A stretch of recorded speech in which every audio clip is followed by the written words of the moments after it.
ଆପଣ ସାଙ୍ଗମାନେ ଗୁପଚୁପ ଖାଇବାକୁ ଚାହୁଁଛନ୍ତି ତାହେଲେ ଆସ ରିଙ୍କୁଆ ଗୁପଚୁପ ପାଖକୁ। ଟେଷ୍ଟରେ ଏକ ନମ୍ବର। ଆଉ ପାଣିର ଟେଷ୍ଟ କହିଲେ ନ ସରେ। ଗୁପଚୁପର ସାଇଜ ବହୁତ ବଡ଼, ପାଟିକି ନେଇ ହବନି।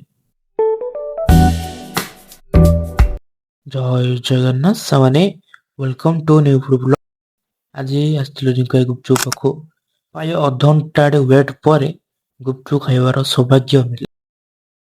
ଭାଇ ଟିକେ ଲଙ୍କା ପକେଇଦେଲେ ଆମ ପାଇଁ। ପାଣିରେ ଲଙ୍କା ନ ପଡ଼ିଲେ ମଜା ଡବଲ ହବନି। ରିଙ୍କାଇ ତାହା ଭଲ ଭାବରେ ଜାଣିଛନ୍ତି। ପରେ ଆଳୁରେ ଟିକ ଟିକ କରି ପିଆଜ, ପରେ ତାଙ୍କର ସ୍ପେସିଆଲି ମସଲା, ଯୋଉଟା କହୁଛନ୍ତି ସିକ୍ରେଟ ମସଲା, ପରେ ପାଣିକୁ ଟିକେ ହଲେଇ ଦେଇ ଆମକୁ ବଢେଇ ଦେଲେ ଗିନା। ଭାଇ ସତ କିଛି କହିବି, ଗୁପଚୁପର ଟେଷ୍ଟ ଭାଇ ଏକ ନମ୍ବର।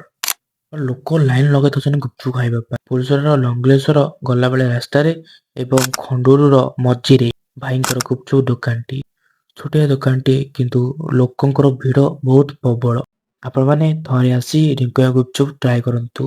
ବ୍ୟବହାର ବହୁତ ଭଲ ଏବଂ ଆପଣ 15-20 ମିନିଟ୍ ୱେଟ୍ କରିବେ, ପରେ ଯାଇକିରି ଖାଇବାକୁ ମିଳିବ। ଏତେ ଭିଡ଼ ରହୁଛି ସାଙ୍ଗମାନେ। ଜୟ ଜଗନ୍ନାଥ।